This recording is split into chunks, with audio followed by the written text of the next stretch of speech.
I would love to spend the rest of my time with Priya, and, to be honest, that's what I do. We go to the same classes. We study together, and our work schedules overlap.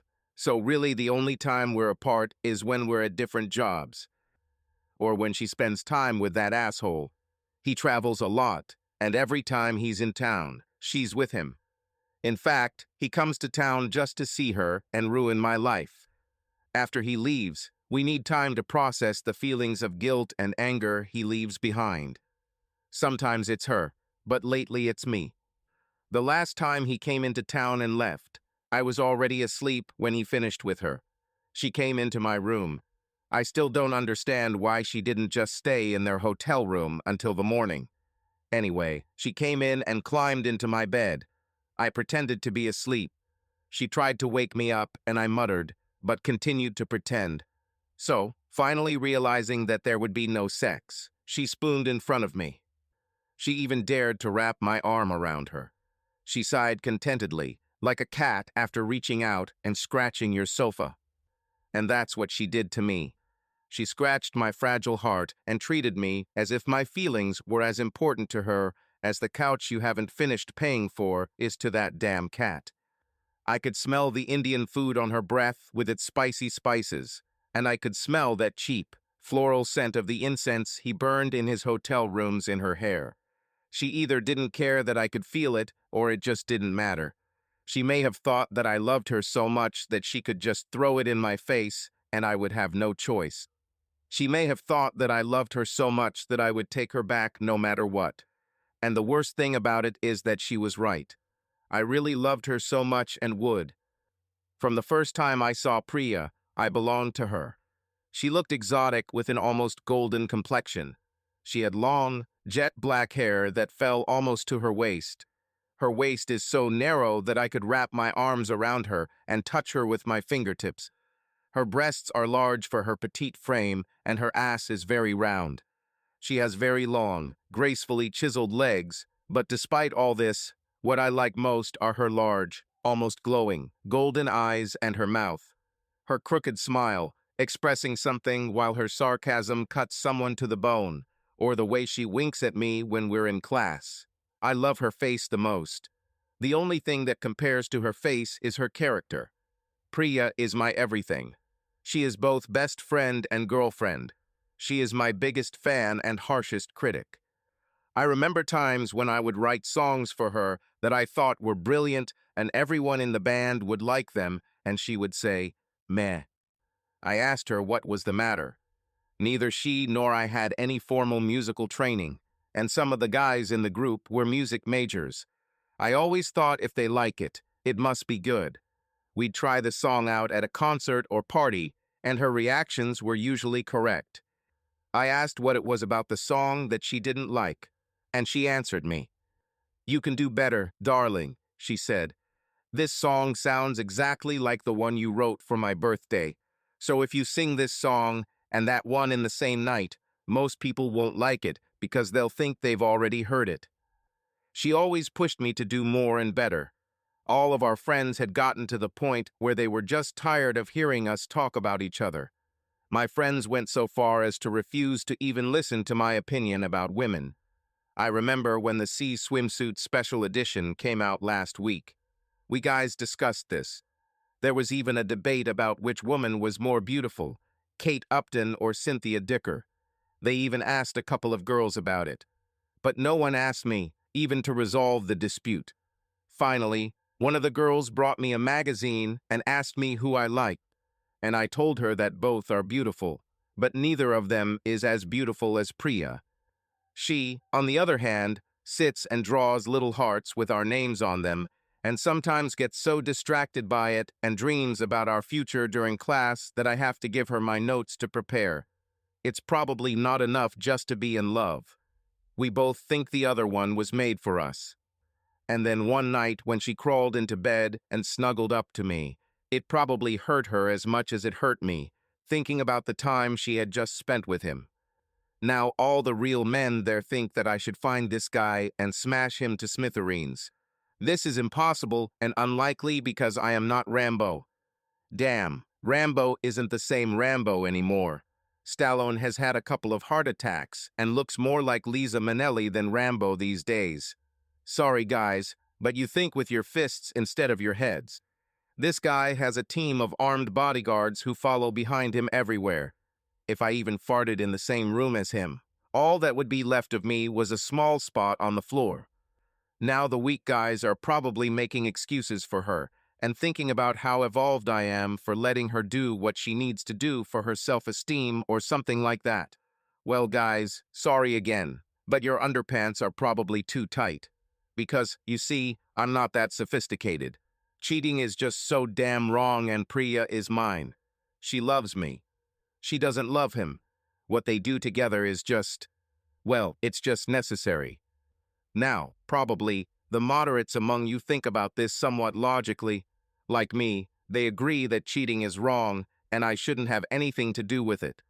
But they understand that my relationship is with Priya and not with him. And now they probably think I should either give her an ultimatum or just tell her to go to hell. I have to either tell her it's him or me, but not both, or just leave her. And in fact, most of these guys are probably thinking about leaving her. They think that no matter how much I loved her, she didn't respect me, and for my own peace of mind and self-respect, I needed to get rid of her. Seriously, her involvement with another man implies that I am not enough for her. She threw it in my face. She didn't even respect me enough to cheat on me in secret. It makes it seem like I'm not important enough to her that she's trying to hide it. And then there is the future. What if I make her stop or give her a big ultimatum? How will I know she has stopped? And how do I even know that someday in the future she won't just do it again? Anyway, the only opinion that matters here is mine. This is, after all, my life and my decision, especially when you're all wrong. You see, Priya is cheating, but she cheats with me. I'm that other guy. The guy she's with now is her fiancé. In her country, it's the same as being married. She was chosen for him by their parents when she was only 4 years old. Their families are both very old families with great influence in their country. Her fiancé is in line to become the next prince of Pakistan. Priya could become the next queen and help shape the country's politics. She came to our country to continue her education. We were never destined to meet. We were never meant to fall in love. But we fell in love and everything went wrong. I remember the first day I saw her. We were both on a picnic at the beach with a large group of mutual friends. There were a few single girls there, but like I said, from the first glance I laid eyes on her, I was hers. There were also a few single guys there, and a few of the more confident guys noticed her as well. They approached her and made their moves and were rejected. I think most of them were smart enough to just leave her alone after they found out about her situation. After all, there were other unmarried girls there. I saw her from across the beach and never approached her, but I was fascinated. Everything she did only increased my attraction. Whenever I heard her voice, her thick British accent drove me crazy. When she took off her t-shirt and shorts to go into the water, I had an internal explosion and almost lost consciousness. It wasn't so much an explosion as it was a painful distraction. When she entered the water, her exclamations of delight attached me to her even more, and I still have before my eyes the image of her coming out of the water, covered in wet hair, flowing down her back and sticking to her face. For me, this is the sexiest sight of my life. After that, I became more sociable. I walked wherever she might be, just to look at her from afar. My heart broke every time some guy tried to talk to her.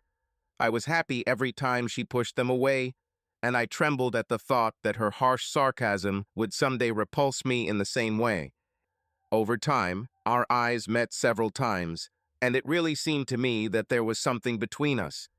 But I never took a step that would banish me from her presence forever. I wasn't really in her presence, but I was on the outskirts, and that was much better than being rejected and rejected.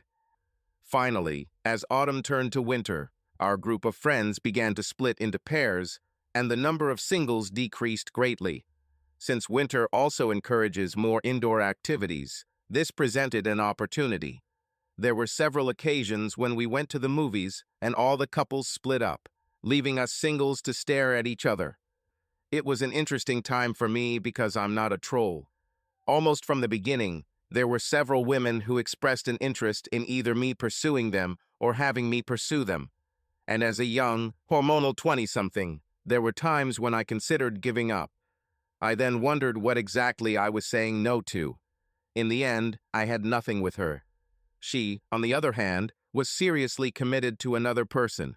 She was also a virgin and had never considered changing that status. So what exactly was I saying no to? Giving up Priya, or at least giving up secret surveillance of her. I refused to be frustrated. I also rejected loneliness and sadness. And best of all, I refused to be celibate because most girls our age are not only ready to have sex with their partners, but they want it. On the other hand, many girls we interacted with asked me about Priya, and even more guys noticed how I looked at her. So some of our well-meaning friends began to bring us closer together. The group began hosting more indoor events, which now included going out to restaurants, bars, and dancing.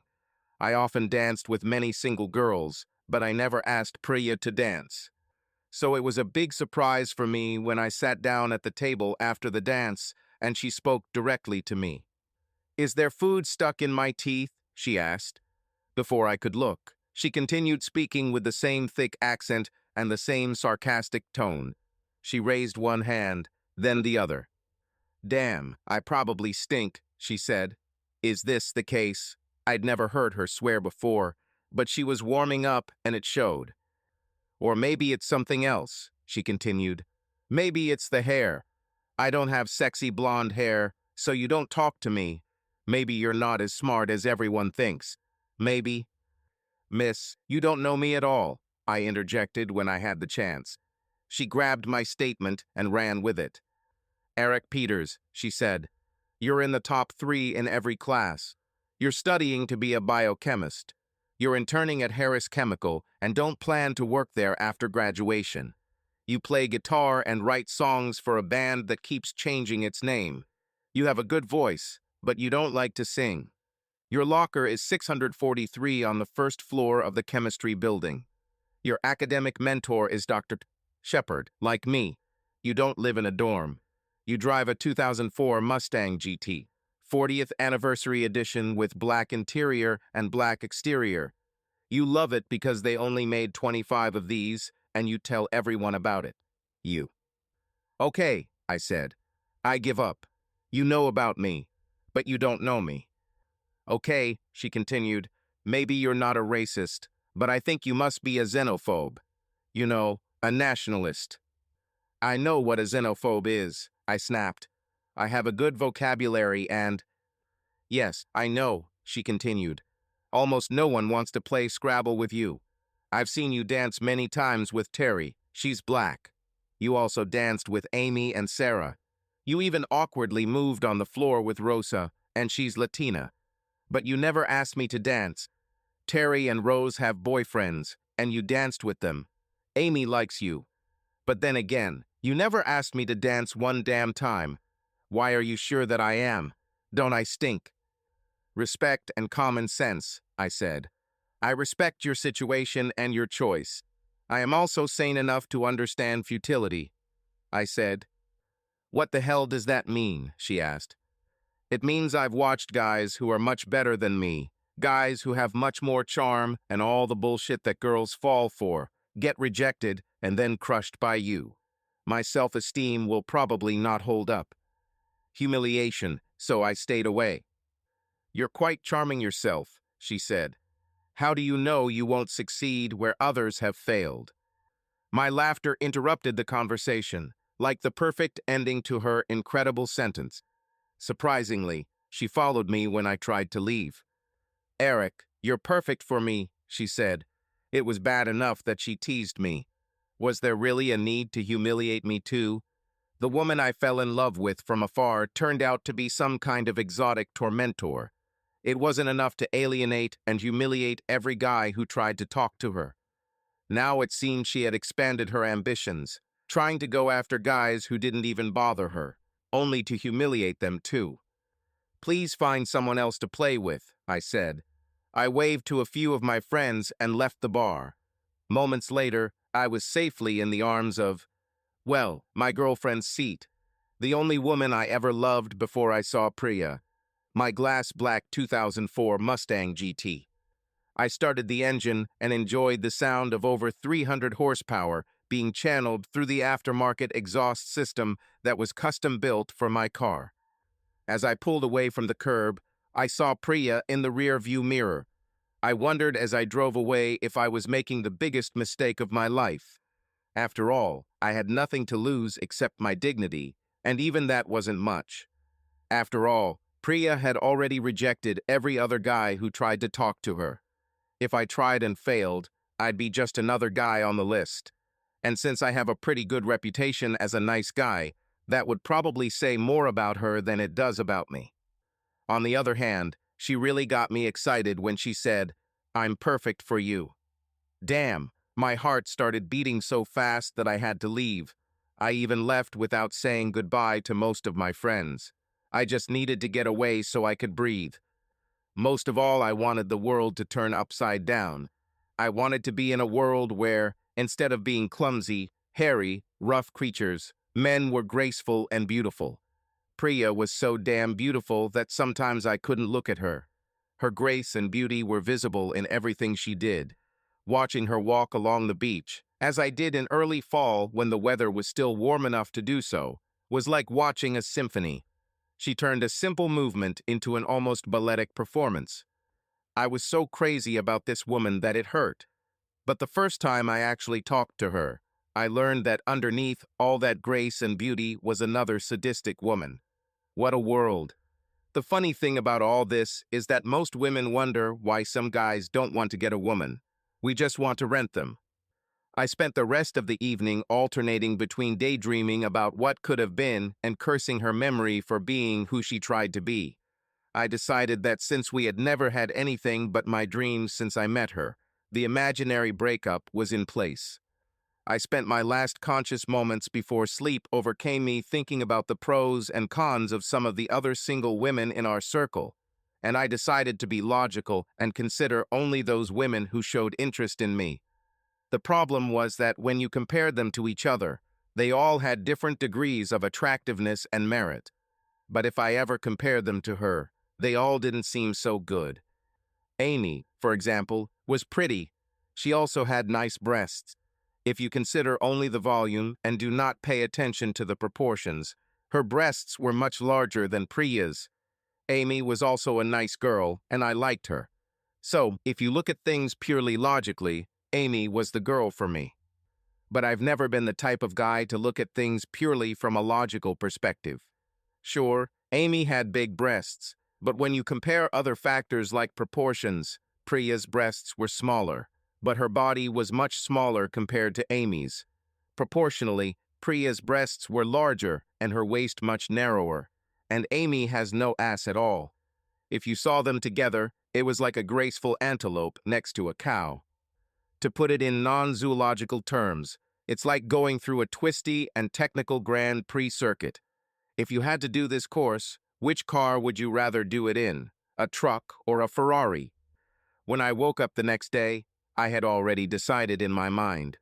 The decision I made wasn't a good guy decision, but it was probably the best one possible for me. I started spending time with Amy, but I didn't mislead her. I didn't intend to turn it into a relationship. But if she wanted to spend time together, that was fine. It was also okay if she wanted to turn our non-relationship into friends with benefits, because I was for benefits. But I wasn't going to start calling us a couple. This way of looking at things, a little sex and no hassle, although with a cow, is better than no sex and humiliation from an antelope every day. Unfortunately, the decision was not made by me. I ran into Amy. I waved to her, and she came towards me, looking like she had something on her mind. She was really up to something, but it wasn't what I expected. "Eric, can you skate?" she asked. "Well," I replied, "I'm not a hockey player or a figure skater, but I think I can skate around the rink a couple of times without falling over and stretching myself all over." "Great. because we're all going ice skating in the central square tomorrow night. And maybe you can make up for last night and get your good guy status back, she said. How did I lose my good guy status? I asked. When we danced last night, everything seemed normal. Oh, damn, sorry. I left without saying a word, but I just needed to get out of there. After you made Priya cry, you should have left, she said. I was shocked by her words. Amy, how did I make her cry? I asked. We were just talking, that's all. Eric, you never asked her to dance, she said. Do you have to dance with her? I asked. Well, no, but it would be nice, she said. Eric, you just don't understand life in her country.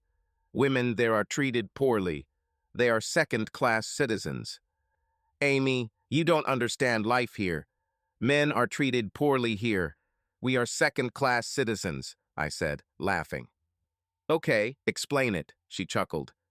Amy, if you take a typical guy like me, life just sucks. I'm not rich. I'm not handsome. I'm an average guy. Hot women look past me to see some jerk who will end up beating them up or cheating on them or ignoring them.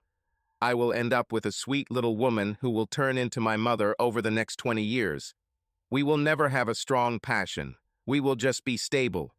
We will have a couple of children, and when we are 45, one or both of us will cheat on each other. Maybe we'll get over it, or maybe we'll get divorced. If we get divorced, I'll be screwed anyway, no matter who cheated on whom. I'll be raped in court, because that's how it works. Probably at least half of men want a divorce, but as they say, it's cheaper to leave her. Eric, what does this have to do with Priya? She asked. How many guys have you seen asking her out? I asked. A lot, right? She nodded. Have you ever thought about how hard it is to be a guy? You have to be brave and approach a virtual stranger to ask if you can spend time with him. The poor guy has no power. He depends on the will of this woman. How much self-respect does he have when she rejects him? Some girls try to be nice about it. They apologize one after another, and the guy finally gets the hint and leaves. Other girls think that it's not worth beating around the bush and stalling for time, so they say no, it's more painful, but you recover quickly and move on. But your friend is the kind of woman who enjoys humiliating guys. She just crushes them with her sarcasm and destroys their ego. I think she likes it. I think you're wrong, Eric, Amy said. She has a strange sense of humor, but Priya doesn't have an evil bone in her body. Amy, yesterday was the first time I talked to her. She just came up to me and started calling me names, I said. Eric, she was upset and hurt, Amy said. We spent the whole week teaching her how to dance. There aren't many dance clubs in Pakistan, and young ladies from good families, especially at her level, just don't dance in public. And then there was you. Like you said, Eric, she had to blow off a few guys. And yes, Priya has a sharp tongue, and she is not afraid to use it. But most of these guys asked for it. Eric, she can't go on romantic dates with guys because she can go out in groups with friends. She's really beautiful. Girl, Eric, but she doesn't see it. And damn, I wish I was as thin as her. But guys don't see it that way. Most of them aren't looking for a date or friendship at all.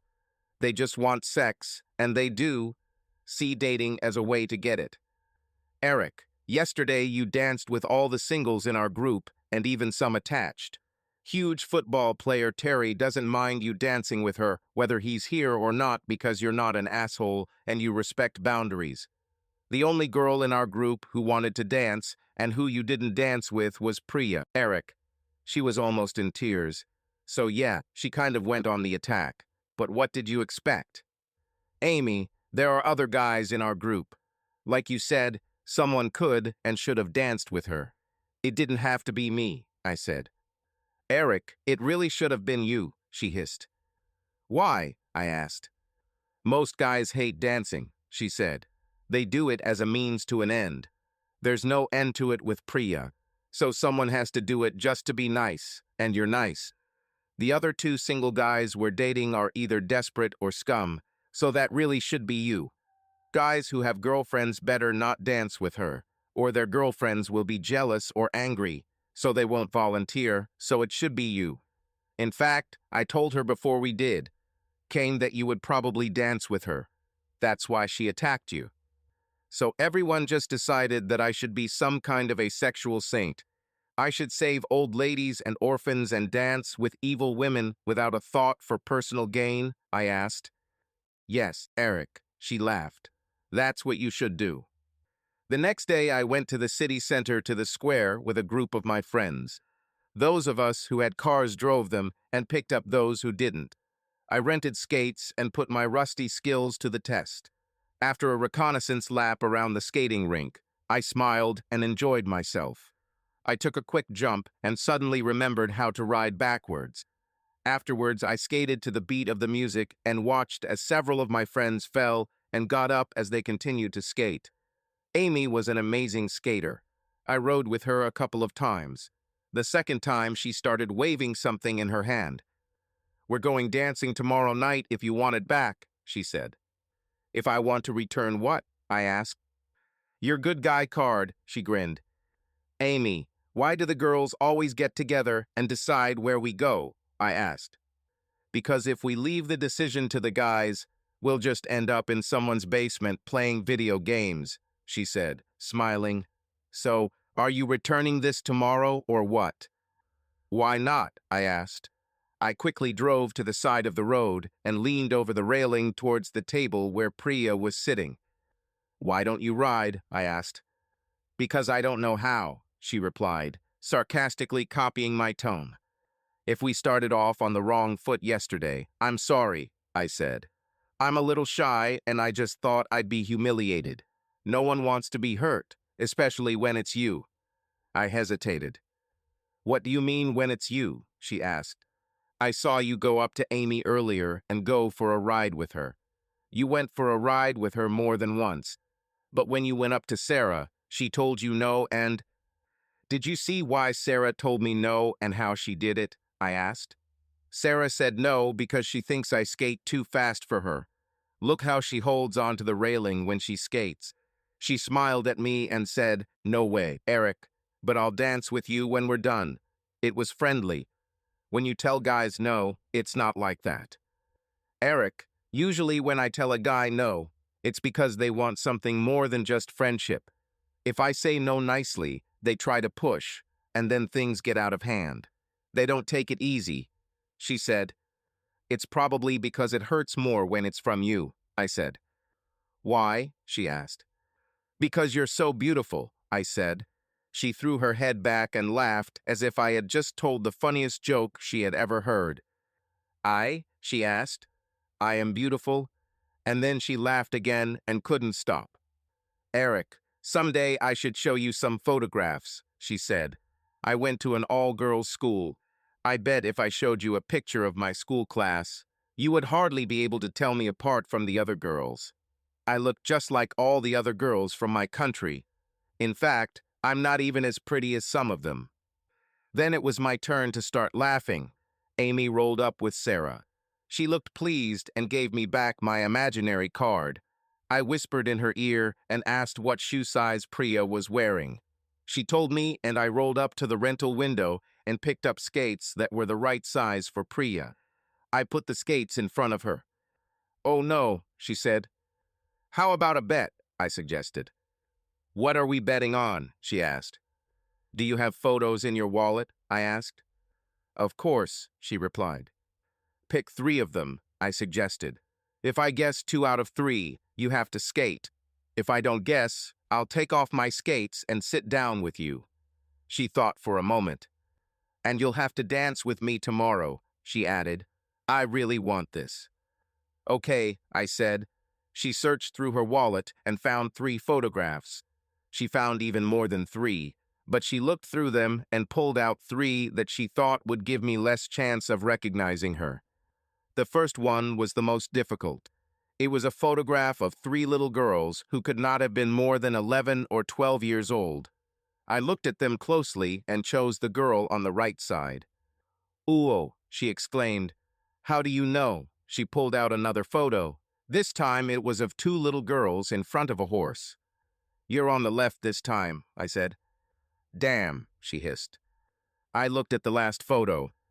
"You've already won," she said. "Are you trying to humiliate me now?" There were 16 girls in 3 rows in the photo. There were 7 girls in the back row, 5 in the second row, and 4 in the front row. I pointed to the girl on the right side of the second row. She put all the photos away and bent over to put on her skates. She stood up and I grabbed her hand. She just looked at me as I took her hand. Something passed through me from this touch, and I knew that, as futile as it was, I was very glad I didn't settle on Amy. "You won't let me fall on my butt, will you?" she asked. "For what?" I asked. "You call it an ass," she said.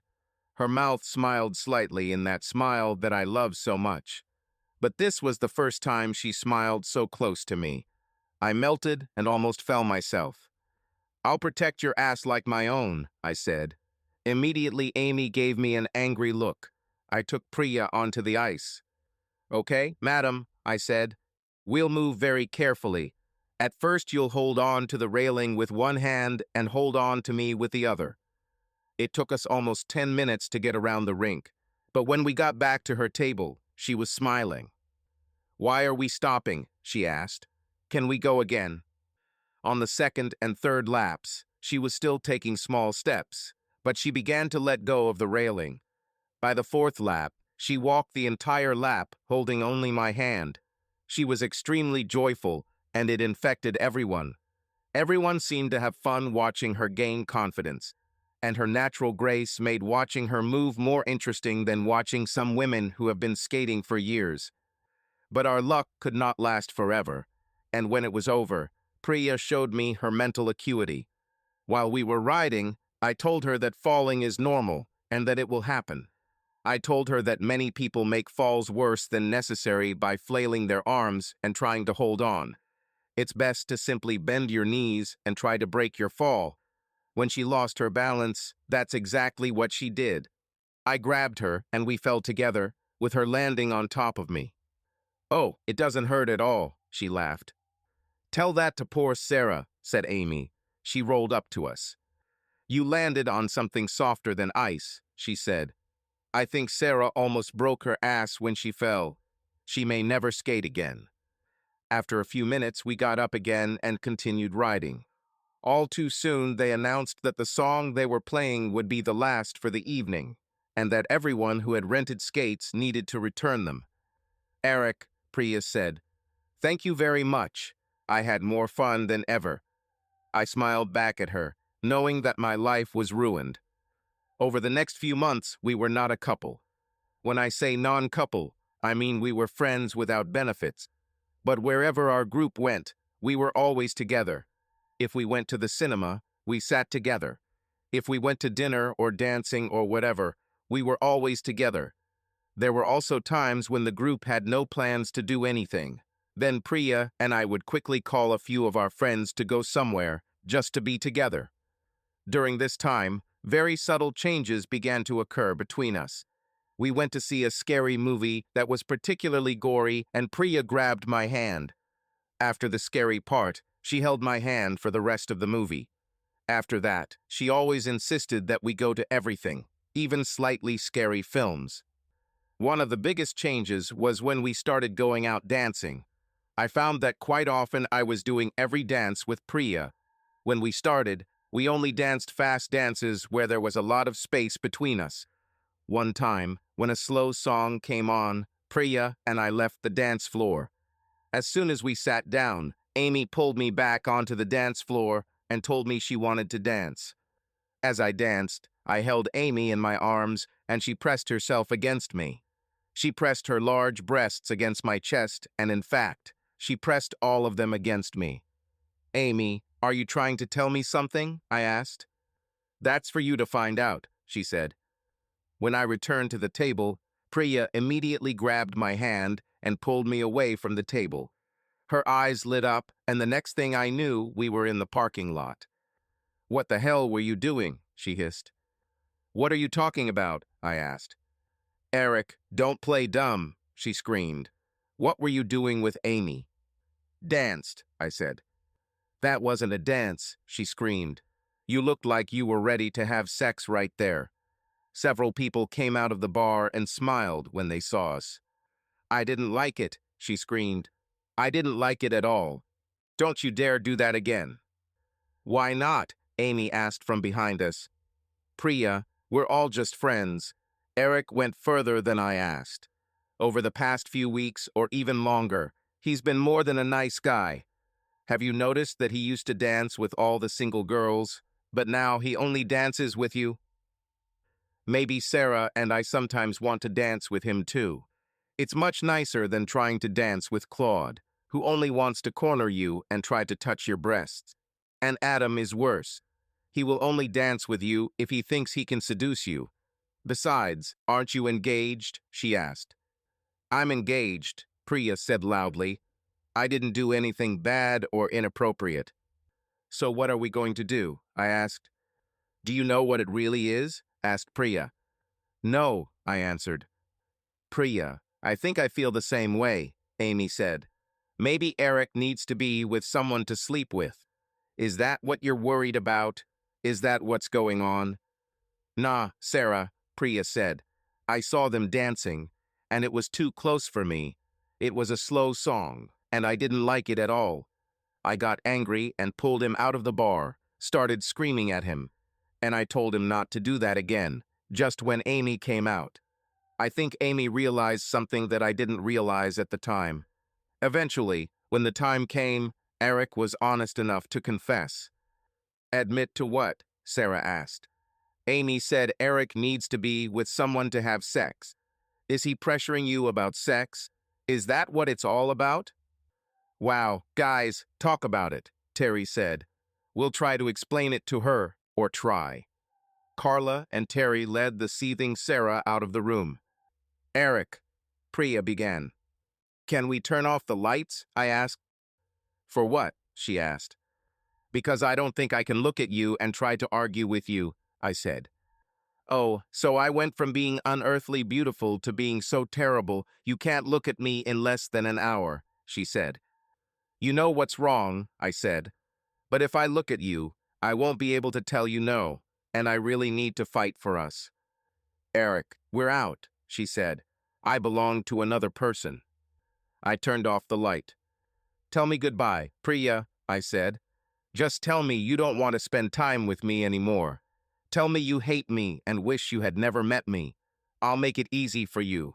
I'll transfer somewhere else. Just tell me. We sat in the dark of the room as the seconds and then minutes slowly ticked by. Priya, I love you, but we don't have the whole night, I said. Her deep breath only increased the tension. Okay, I said. Maybe everything I told you was too much to remember. Let's simplify it to one word. Just tell me to leave, and I will leave and not bother you anymore. You only need to say one word. Just say go away. There was silence in the room again. Maybe you're one of those passive-aggressive types. You know, the whole Catholic thing. You don't want to admit that you're doing something against the Pope's orders, so I'll do it for you. You want me to leave, but you don't want to tell me. Maybe you just don't want to hurt my feelings. I'll just make it too difficult for you. So I'll just leave. Like you said, there's nothing to figure out. I'll just leave and it won't be your fault. You didn't tell me to leave, so in 20 years, you'll be able to tell yourself that you didn't make me leave. I stood up loudly and headed towards the door. Even in the darkness, her hand shot out in desperation. I could hear the fear in her voice as she grabbed my hand and screamed, "No, Eric, please don't go." I sat back down, this time next to her. I felt her hand shake as she held mine. So what are we going to do? I asked. Did you really mean what you said? She asked. No, I said. I didn't really want to leave, but I would have left to make it easier for you. Not that part, idiot, she chuckled. The part where you said you loved me. Yes, I said. Sorry. Eric, do you love me? She asked. Yes, Priya, I said. It's certain and confirmed. I've loved you for a long time. So what are we going to do? She asked. She started crying again. I leaned over and just hugged her. "Well," I said, "we're both smart people, and we realized we had a problem. So we have to relate the problem to something we know and solve it that way." "Can you turn on the light?" she asked. "Why, dear?" I asked. "So I can look at you like you're crazy," she replied. "It's not as effective when you don't see me doing it." "It's simple," I said. "If we try to quit at once, it will be hard and painful. It will leave us with nothing but thoughts of what we are losing." "It makes sense," she said. "So what are we going to do?" "We have to somehow get out of this smoothly," I said. "And then we need to find a distraction." "It must be something very big, Eric," she said. "And you can't call me darling yet. Start with darling, then darling, and if you're really good, we might get to darling." "Okay, honey," I said. "So what is this distraction?" she asked. "In 6 weeks, you'll be back in Pakistan for the summer, and I'll be going home to Michigan to be with my family. We'll have a lot of time in the summer to think about other things, and we'll have 3 months without each other to let it fade." "And you think that 3 months is enough to burn you out of my heart?" she asked. "No," I said. "It'll take a couple of weeks." I heard her laughing in the dark. Then the door opened. Sarah and Terry entered the room. "Hey guys, they're closing the building," Terry said. Why are the lights off?" "Because I'm so beautiful that he can't look at me," Priya said ironically. "He was probably looking at your breasts when he said that," Carla added. Over the next 6 weeks, the situation only got worse. Priya was constantly in my thoughts. We followed all the rules. We didn't have sex. We didn't even kiss, but we wanted it. I know I wanted it, and sometimes when I looked into her eyes, especially when other couples around us were kissing so casually, I was sure that she wanted it too. I did everything I could to ease our tension. What she could tell me with a handshake or a look was better than sex. There was never a doubt in my mind, even compared to friends who had an active sex life, that I was the happiest man on earth. Not everything was perfect, and there were things that suffered or became stressful. My friendship with Amy was one of those things. There were also things that were completely destroyed.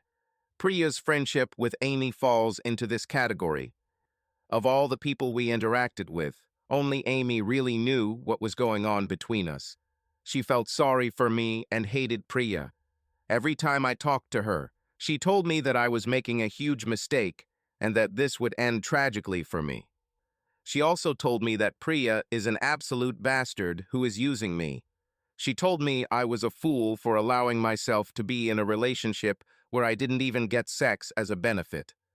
Time passed faster than I ever imagined. Sometimes it seemed like we were going out with a group, and as soon as we sat down at the table and looked into each other's eyes or danced a couple of dances, the evening was over. There also came a time when our friends who treated us well began to irritate us. Priya was not as tactful as me. There were times when she was just plain rude. Someone would walk up to a table and sit down, only to have Priya tell them to find another table.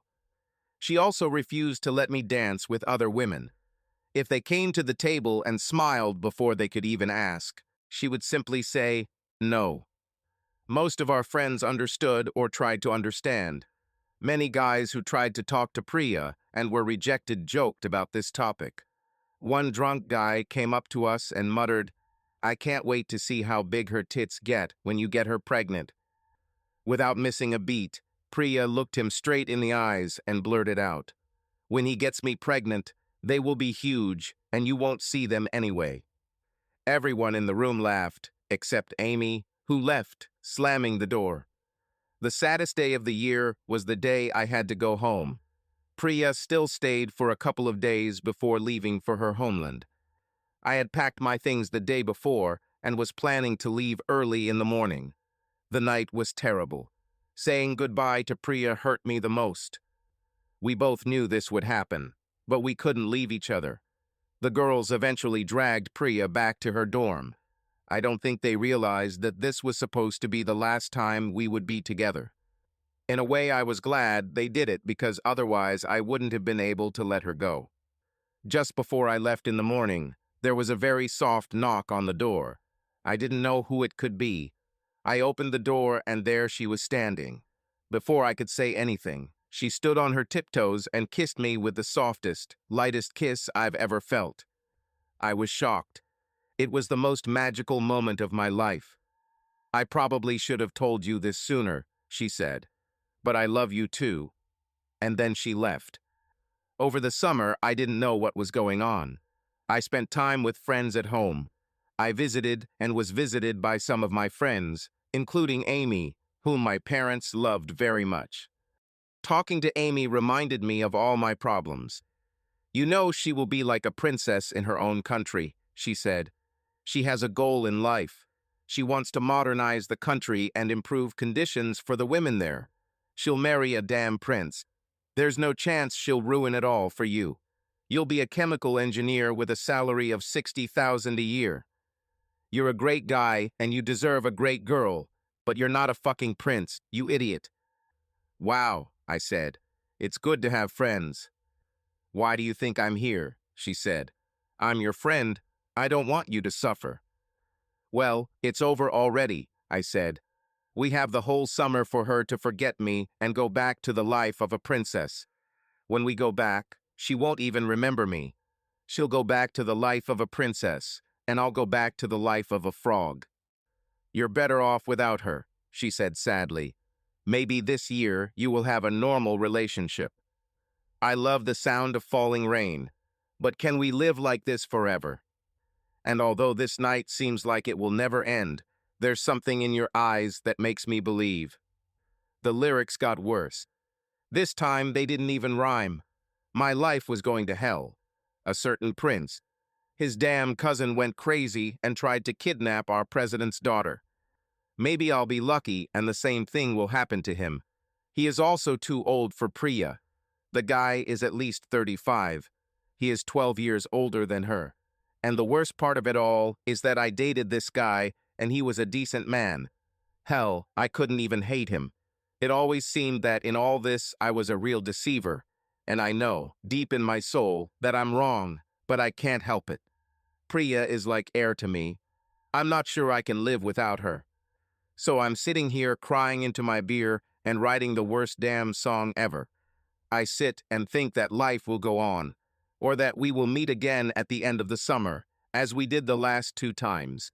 But we won't meet. This time I will never see her again. Maybe Amy was right all along. But at the bottom of my soul, I know that if I had to start all over again, I wouldn't change a thing. For the first time, I'm glad that none of my friends and none of the guys in my group are around today. Because when I look out the window, watching the rain fall, somehow it seems that some of those raindrops have passed through the glass and landed right under my eyes. They slowly flow down my cheeks and end near the lump in my throat. Priya never told me whether I should transfer somewhere else. Before we left at the end of May, we were both too stressed to think about the details. It's been 3 months since we said goodbye, and she kissed me. I could still feel the imprint of her lips on mine. If I closed my eyes, I could still feel her. But I was sure that she had spent enough time in the summer with her family and her prince that she probably wouldn't even remember my name. I decided to keep a low profile until I knew if she would come back. There was always a chance that she decided not to return. And even if we returned, the campus was big enough for both of us. For the first few days after returning and organizing my affairs, I barely left my apartment. I'm lucky. The owner of the building where I rented an apartment was an old friend of my father. Not only did he offer me a very reasonable price, but he also kept the apartment for me every year. I wasn't guaranteed the same one, and this year, though, I had the best one. It was on the top floor and had a small balcony and access to the roof. He also renovated the elevator over the summer, so it was fast, quiet, and clean. Once I received my class schedule, I barely left the house. My classes didn't start until a week later, so I didn't need to be there. Amy called me. She also arrived a week early. We met for coffee. "Hi, Eric," she said. looking me over. "You look terrible." "It's great to have friends," I said sarcastically. "You still haven't gotten over it, have you?" she asked directly. I shook my head. "Amy, you never understood this," I said. "It was never about me forgetting her. It will never happen. It was about making it easier for her to forget me. So we just stayed together until the end of the school year.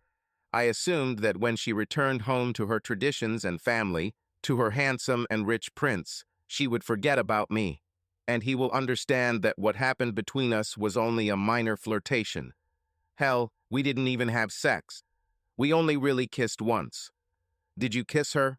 Amy said in shock. "You kissed a woman who clearly belongs to another man."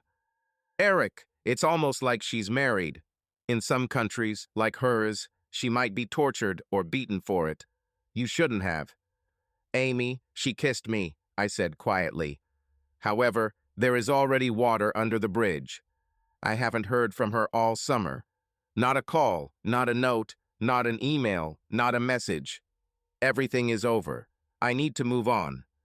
"Great, we're going to the beach on Saturday," she said. "And Terry wants to go dancing on Sunday, as a kind of blow-off steam before classes start. You'll have to dance with her when you won't dance with me.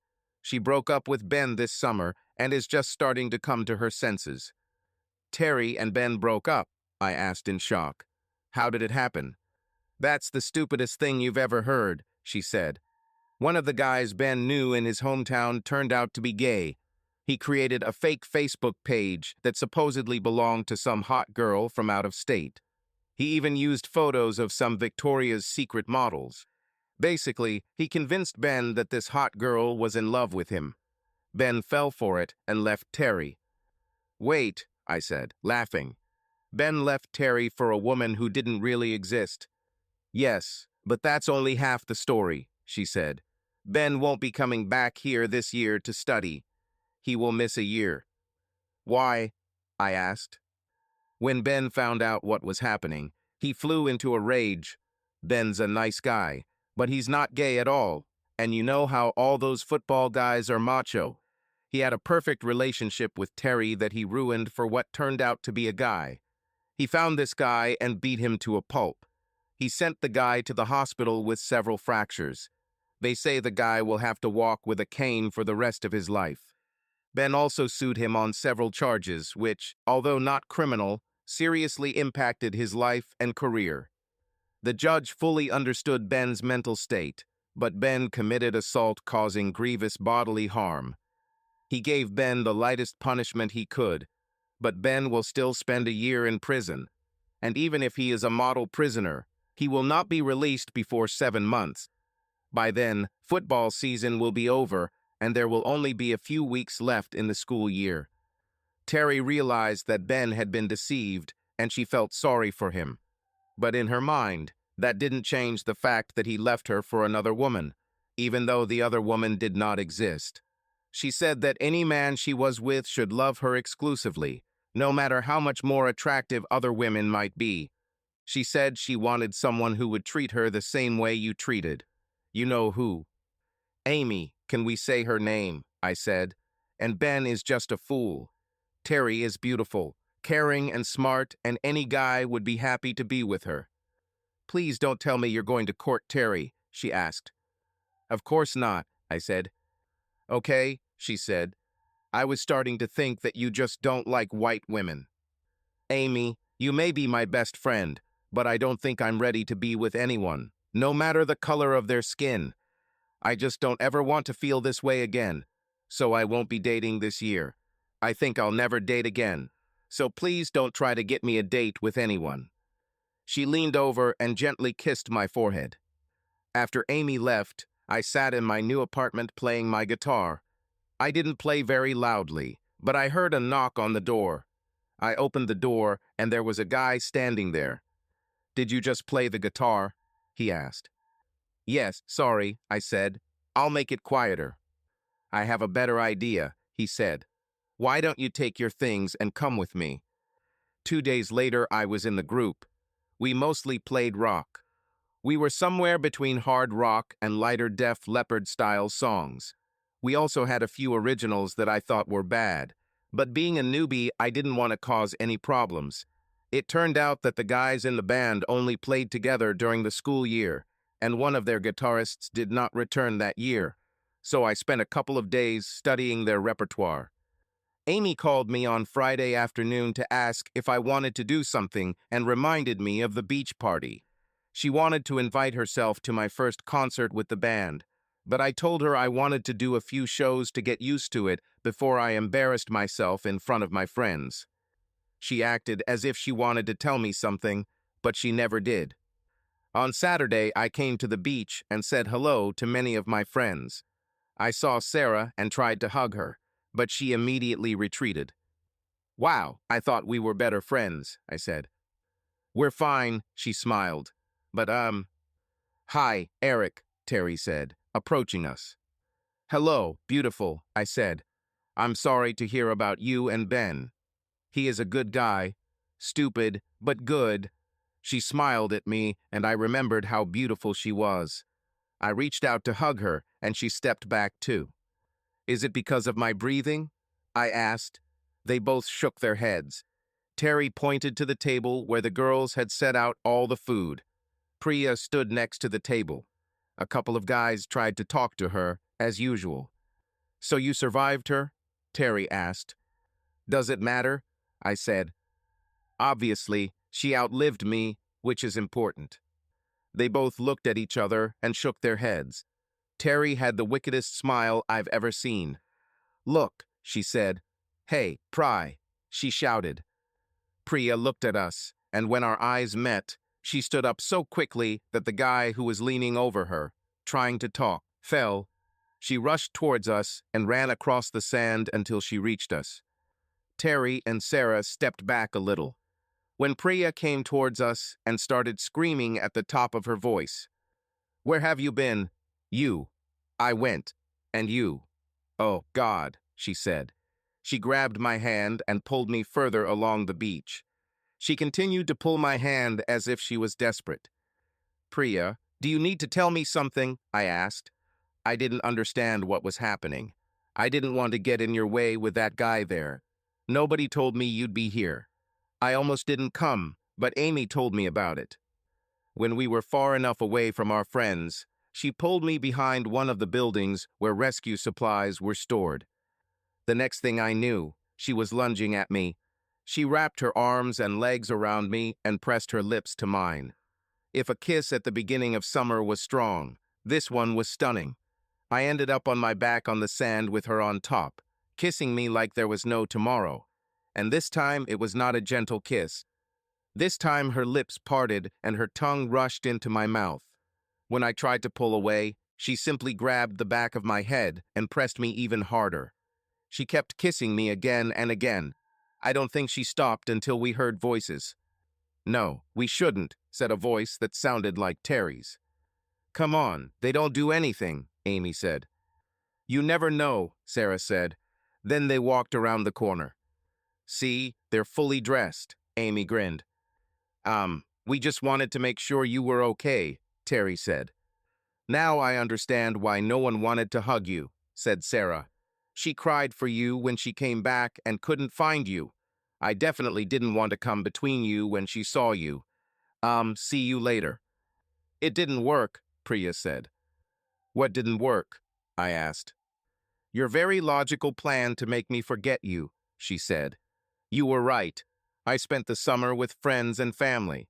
I did a lot, but I thought about you every day." "What about the prince?" I asked. "I saw him a couple of times over the summer," she said. "What about him? Didn't you and he spend many romantic moments together and—" I began. "For what?" she asked. "We are already engaged, and I will be his first wife.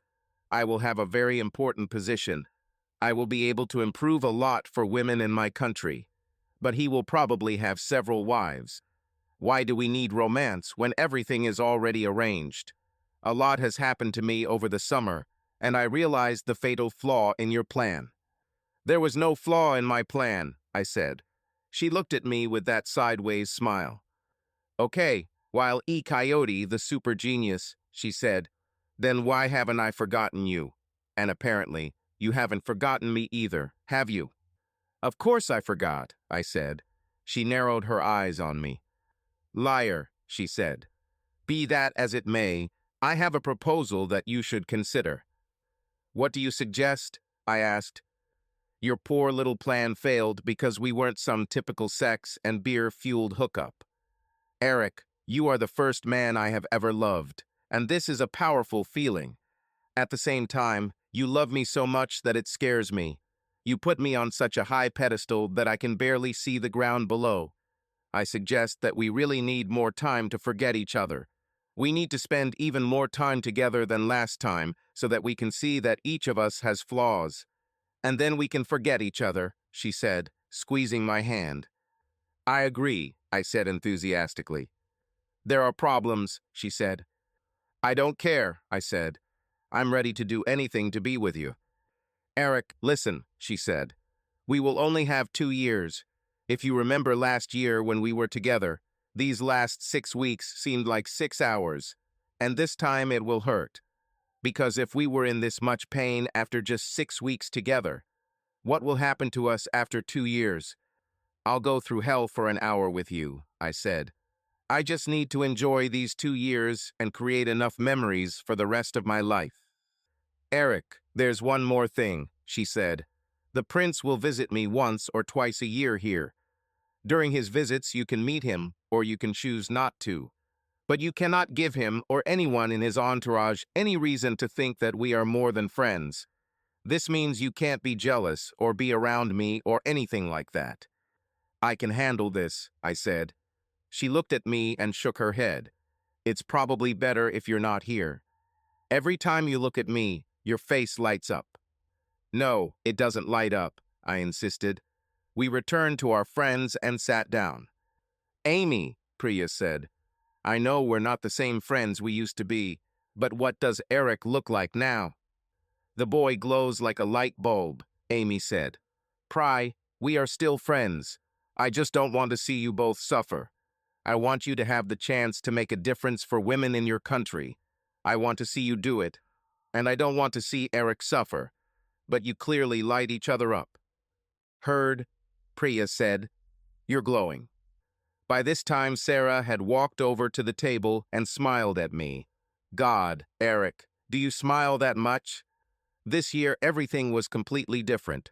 From the very beginning, Priya and I were simply never apart. We even had some common activities. We didn't hide either. If we were around friends, everyone knew what was going on, so there was nothing to hide. It felt so good to be able to openly kiss the woman I loved. Priya also started visiting me at my apartment, and we went on dates together just as often as in the company of others. A few months later, I learned another important change in our relationship. This happened on Valentine's Day. I gifted Priya a beautiful heart-shaped gold necklace.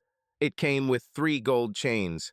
Her favorite was the 15-inch chain that she wore around her neck. There was another, even sexier chain that fit around her tiny waist, and a 6-inch chain that turned the necklace into a bracelet. She understood the meaning of the necklace and bracelet. The chain around your waist is so that when you return home, you can always keep my heart close to you. You can wear it under your clothes, where no one will ever see it, and always have it on hand. And very close to you, so that you always know that I love you, even when we are not together. Eric, don't be stupid, she said. You must understand that I am marrying a prince because it will be good for my country. It's like my duty. You and I will always be together in our hearts. You are the only man I have ever loved, and you will always be. It's time for you to understand this. Priya, I understand that, I said. Not as well as you are about to understand, she said. Let's go to your apartment. But Pri, that would be a little rude, wouldn't it? I asked. She just smiled at me. Let's go to your apartment, she said again. When we got there, we immediately fell on the sofa and started kissing. After a moment, our kisses became more heated, so I pulled back. She grabbed my head and pulled me back towards her. She rearranged herself so that she was on top. Although I enjoyed it, I realized that I might lose control. Priya straddled me and took off her shirt. I could see it having the same effect on her. Those big, perfect breasts were heaving. "Eric, do you like kissing me?" she asked. Her voice was filled with lust, and the look on her face was sexier than anything I had ever seen. She didn't give me a chance to respond. She just went back to our business. My brain was telling me we needed to stop, but my body was telling me to keep going. Priya was spinning on top of me, and I was on fire. Priya had no idea what she was doing to me. I pushed her away, and she snorted at me. "Stop it, Eric," and she stuck her tongue into me again. She unbuttoned her blouse, and I felt the silky skin of her back and sides. I began to gently stroke her skin, and she moaned. As I continued to rub her back, I was in heaven. "It's in the front," she said. "What?" I asked stupidly. "If you're trying to undo my bra, the clasp is in the front," she said. She straightened up for a second and then dropped her bra to the floor. It was like a lightning strike. I knew and saw hints that Priya. Incredible breasts, but seeing them for the first time was like seeing a Catholic pope for the first time. You suddenly understand why you pray, and you begin to understand much more about your beliefs. When she saw my reaction, she smiled. "Eric, you can touch them, she said. "I really want you to do this." She unbuttoned my shirt and then began to pull down my pants. She also took off her skirt. She walked around the room, which gave me the opportunity to cool down a bit. My brain began to work again, even as she returned to me with the blanket. We have to stop," I said. "Eric, do you really want to stop?" she asked me. "Hell no," I said. "But I love you and—" "Even more reasons not to stop," she smiled. "I love you too." Before I knew it, we were under that blanket. We were already sweating, but nothing irreversible had happened yet. I moved from kissing to lightly biting her neck, and she yelped as I sucked on her earlobes. "Eric," she cheered, just as the phone rang. Her eyes immediately narrowed. She reached over and grabbed the phone. "What?" she snorted. "Yes," she said, rolling her eyes. "We left. And yes, we're fine. Eric wanted to show me something new in his car. I know you were worried, Sarah, and I love you for it, but I'm fine. Yes, I should have called or said something. Sarah, I'll probably be home late. Probably very late." When she hung up, she turned to me and then pulled the blanket closer to her. "Eric, you don't love me," she said slowly. I looked at her in shock, and she laughed. "Okay, maybe you love me," she laughed, "but you really need to learn how to take care of a woman." "I feed you," I said. "I even comb your hair after swimming." "Priya, we've gone too far," I said. "This is where I want to go," she said. "I want us to go too far." I looked at her with the same crazy look. "Priya, do you understand what we just did?" I asked. "We're in big trouble." "Why?" she asked. "Remember, you are not mine. You are engaged to the prince." I said, "We're in trouble." "Don't ever say something so damn stupid again," she said, sitting down. She settled down on the sofa and wrapped her arms around me again. "We need to talk, honey," she said. "Oh, so we're past the stages of darling and sweetheart?" I asked. She just laughed. "Eric, things are different now," she said. "A lot has happened over the summer that I have to tell you, but some things have remained the same. First of all, never, ever say something so stupid that I'm not yours. I've always been yours and always will be. I love you, Eric. I will marry Gustav, but I love you. Gustav will own my body, but my heart and soul will always belong to you. Secondly, I fell off a horse in the summer. I was examined by palace doctors. Gustav told his father that an examination was not necessary, but his father, who is not part of the royal family, insisted. Gustav's father married a cousin of the royal family, so Gustav is by blood in line for the throne, but his father has not and never will have a right to it. In any case, the palace doctor examined me and found that my hymen was torn. He also determined that he was intact before the breakup and that I was a virgin, so on my wedding night I would pretend to be scared and that I didn't know what was going on. I would cry a little and pretend to be in pain for a few days afterwards. After this, I'll complain and lay there like a log every time Gustav tries to have sex with me. I'll do it so badly that he'll eventually give in. Then he'll just take a few more wives, or maybe a mistress or two. I was shocked. Why? I started. Because no matter how much I love you, it's not up to us, she said. If it were up to us, I would run away with you right now. But there are things I need to do to improve the situation of women in my country. But that's also because if I just ran away, it would be a terrible scandal, and my family would suffer. Eric, trust me.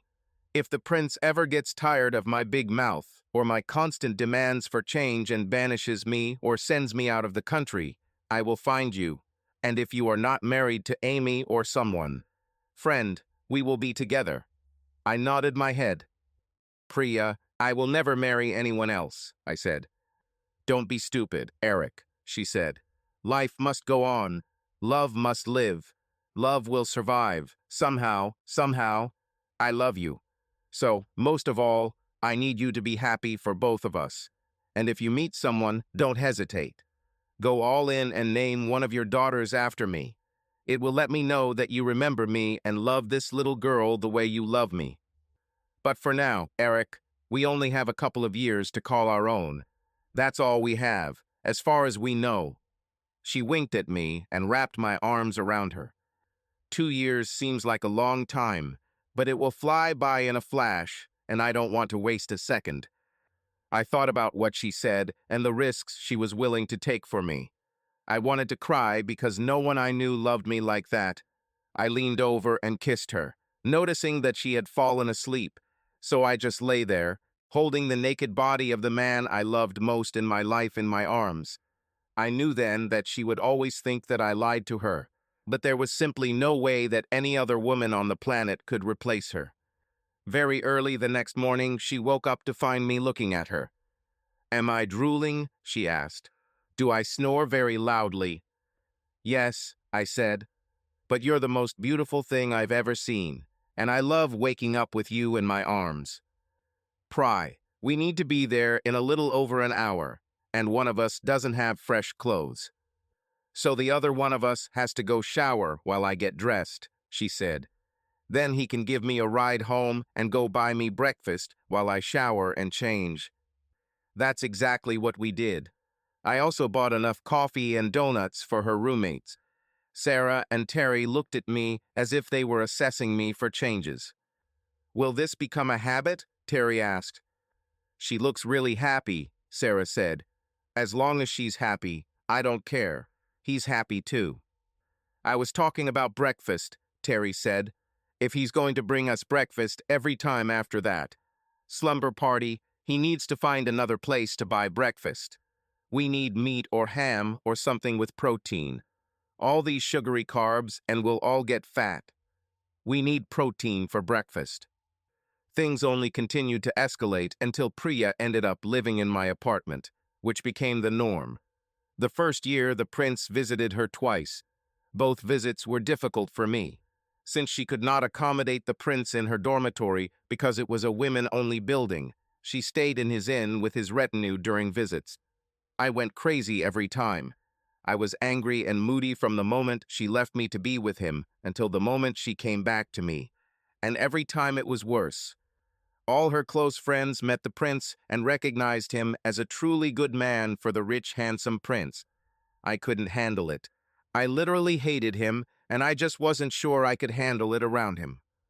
Part of it was that I loved Priya so much that I was incredibly jealous. I imagined that all this time she never loved me, that she and the prince would get together and have sex like rabbits, just laughing at me. I imagined them doing things that Priya and I had never even thought about. My thoughts were going crazy. The second reason was that deep down I was raised to be an honest and moral person, and no matter how you slice it, I am that other guy. Priya is in a relationship with him, and it lasts for almost 20 years. But every time he goes home, I have sex with her like there is no tomorrow. Priya and I, when we started, explored every aspect of sex that two people could. We've had to be more careful lately because our passion has often gotten away from us. Some of our closest friends knew what was going on between us, but did not talk about it. The problem was that we almost got caught by a few people who thought we were just friends without benefits, like we were last year. There was also the problem that Priya was incredibly jealous and could lose her temper at the drop of a hat. I often danced with friends like Terry and Sarah, and even Amy, but if anything got any closer than Priya liked, she would explode. The worst part was summer, but this time we didn't lose touch. We texted and emailed constantly. Of course, her phone recognized my phone as belonging to her friend Erica, not Eric. This was in case someone read her messages. We also had our own innocent code messages. I don't care meant just the opposite. It meant I love you. And other things like that meant something completely different to us than to anyone else who read them. There were a few surprises. I was at my grandmother's 80th birthday when I answered the phone without thinking. Priya and I did not call each other in case the calls were monitored. "Hi," I said, watching Grandma blow out the candles, or try to, after sucking in as much air as her fragile old lungs could hold. I automatically turned up the volume on my iPhone so I could hear what was going on at the party. Unfortunately, they all went quiet as Grandma was getting ready to blow out the candles, and I'm sure those closest to me heard Priya's thick accent. "Eric, I miss you and our sex so much," she said. I quickly left the room and turned down the volume. Priya called me from a payphone while her family was vacationing in a nearby town. Since the call was anonymous and she chose a payphone at random and at a time when no one was with her, she could freely express her opinion. We had a wonderful, albeit short, conversation, full of reassurances that we both missed each other and still loved each other. Of course, I ruined everything with my jealousy. I told her that I was sure that the prince would take care of her needs, and since he was older and much more experienced, I was sure that she did not need me. She laughed at me and explained that she and the prince had never even kissed. They never hugged, and, with the exception of formally holding hands at one or two ceremonies, they never made physical contact. I felt much better, but not so much that I wasn't incredibly embarrassed when I came back into the room and saw my grandmother and several family members looking at me. Our separation only seemed to make us more desperate when we met each other again. We both knew this was our last year together. To make matters worse, I learned that the prince would be serving as Pakistan's ambassador to the United States. The country had a queen who was educated here. She came to power when the last prince, her brother, killed his father and tried to kidnap the daughter of the U.S. president. She really didn't want to be queen, and most were sure that in a few years she would give way to her cousin. This meant that Priya's prince would become king and she would become queen. In the meantime, he had traveled extensively around the world and expected to visit Priya at least a few times this year. It seemed to me that every time I turned around he was under my feet. I saw him from afar several times, and as I said, I hated him. It was too smooth. He looked like Pierce Brosnan and was damn cute. He had staff that followed him everywhere, and like his cousin the Queen, he wanted to modernize things. Even some of his employees were British or American. He had an assistant who confused me. She was tall, blonde, and looked like a damn supermodel who followed him everywhere he went. Priya hated her too. I told her she was probably just jealous, and she laughed. "I'd be jealous if I really wanted Gustav," she said. "She might take him. I hate her because she always looks at me." "Maybe she prefers women," I complained. "Even other women want to seduce my woman." "You're right about one thing," she said. "I don't know if women want to seduce me, but I really am your woman." "But seriously, Eric, she's always trying to get me alone and talk like we're fucking friends or something. I get the feeling she's trying to catch me doing something so I don't have to, so she could report me to the prince. Like she's some kind of goddamn spy. I hate her. When I marry him, My wedding gift will be that he fires her ass. Priya and I were so happy this year that I wanted to cry. If I thought the previous year was incredible, this year was beyond me. We were everywhere together. She even came to my rehearsals with the group. I think we both knew our time together was dwindling and wanted to make the most of it. We knew that every action we took could be the last time we did it together. Some things meant more than others. For example, we went ice skating, and it was almost too emotional. Some of our friends understood that it was ice skating 2 years ago that brought us together. Priya just couldn't stop crying when it was time to leave. It took her several days to regain her emotional and physical stability after that. As the weeks passed and spring approached, desperation came to every action we took. It was different for me. I enjoyed everything we did, but I became angrier every time the prince suddenly appeared in town. And every time she came back, it took me longer to deal with it. It wasn't fair. Priya was mine. But deep down I knew that I was the one who was wrong. If a person buys a car and can't use it for a while, he can let someone else use it until he can. But the guy who bought the car is still the owner. Everything I did this year outside of school was for Priya or about Priya. Every song I wrote was about her. And I think that's why this weekend hurts so much. This is our last weekend together. Today was Priya's graduation. She looked so beautiful, and I never got to tell her about it. For some reason, the prince decided to come. He never came here for the last week of school, but it probably makes sense for him to be here to see his wife graduate. His wife. This statement alone irritates me. Priya spent last night and the night before with him. As far as I heard, their wedding should take place very soon. A week from tomorrow, as far as I understand, they will get married. I wonder if the future queen will wear the stupid heart I gave her to her wedding, or will she decide to give up baby things when she becomes a princess? Wiping my tears, I return to my song. I need a bridge and a chorus. I put together some of the things Priya told me for my chorus, and the song suddenly makes sense. Girl, don't you think our day of judgment is coming?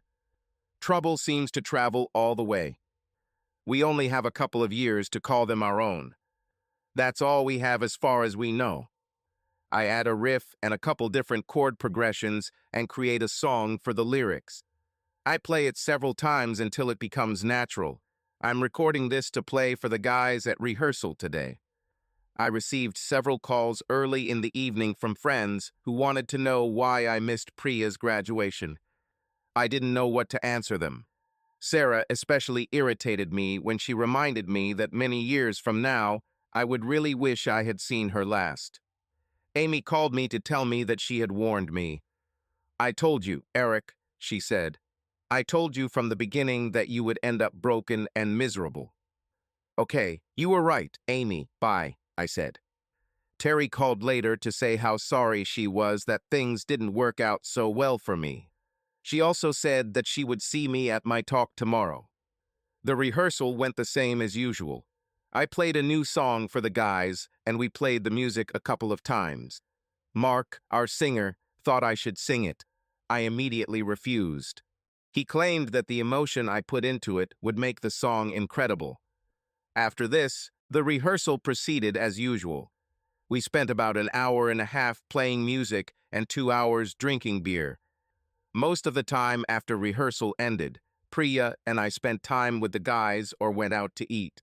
My heart just wasn't in it tonight, and I packed up my guitar and left as soon as we finished. I drove the Mustang back to my apartment and nothing felt real. Even my usually loud exhaust system sounded muffled. It was a clear sign that even my car was missing Priya. Once in the apartment, I just collapsed on the sofa.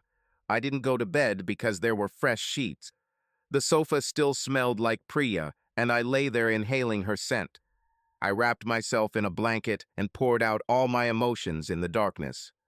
I don't think I've ever been so devastated in my life. I felt like I had no reason left to do anything.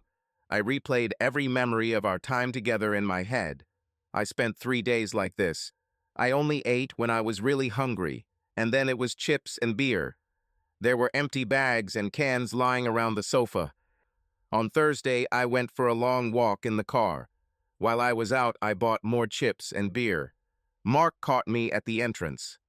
"Boy, where have you been?" he asked. "I've come at least 10 times. We should all get together. Mend. The father of the band we performed with wants to take us under his wing. He thinks he can get us a record deal. Isn't that great?" "Yes, go for it," I said.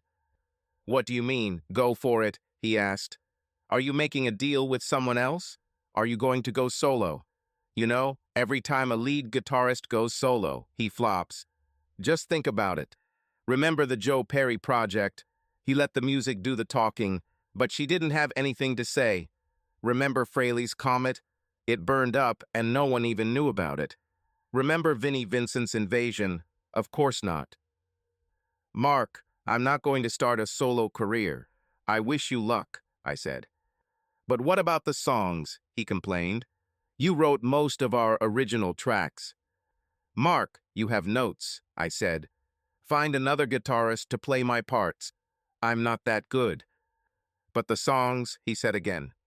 "Mark, to hell with the songs," I said. "They're all yours. I don't care. I just want to be left alone." He smiled and disappeared. An hour after I returned to the apartment, someone knocked on my door. I didn't go see who it was. I spent Friday and Saturday in a state of beer depression. I turned on the TV and turned up the volume. I hoped it would drown out what I was about to do. My luck continued. When the TV turned on, it was a news station that was talking about the royal wedding in Pakistan that was going to take place later that day. I turned off all the appliances and lights and sat on the sofa with the photos next to me. I looked at her beautiful face one last time and raised the gun to my temple. Someone was fiddling with the doorknob. I thought it was probably the landlord.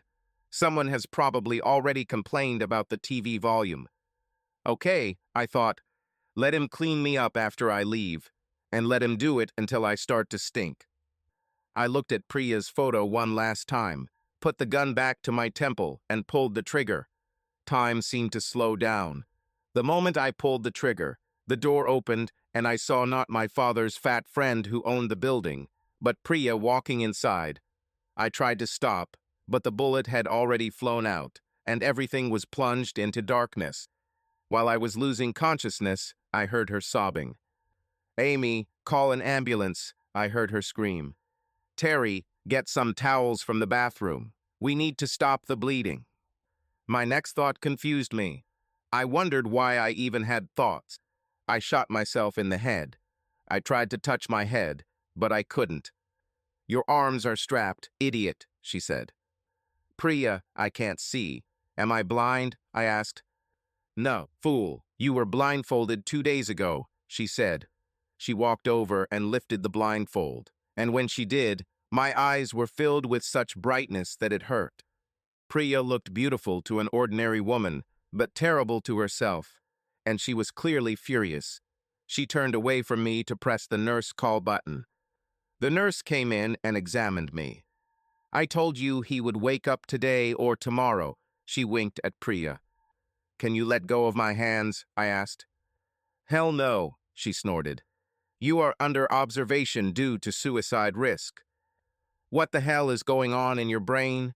Priya screamed as soon as the nurse came out. The fire in her eyes was terrible. The door opened and my mother looked inside. I think she heard the beginning of Priya's tirade. "I'll be back when you're done," my mother said. I just couldn't cope," I said. "I swear I tried." She took my hand and squeezed it. "When I saw you coming in, I tried to stop and managed to move the gun, but it was too late to stop," I said. "The bullet grazed the side of your head," she said. "They had to put it on a small plate, but your brain wasn't damaged. It's not like you have much brain damage." "Why are you here?" I asked. "See what I'm talking about when I mention brains," she joked. "I'm here because we belong to each other, fool." "You know what I mean. What about the prince and the wedding and women's rights in your country?" I asked. "The prince got married," she smiled. "The wedding was incredible. I was invited, but according to the news, I was too devastated and depressed because of the rejection. So I left Pakistan. Women's rights in my country are in good hands. She smiled so widely that it seemed like she was about to burst.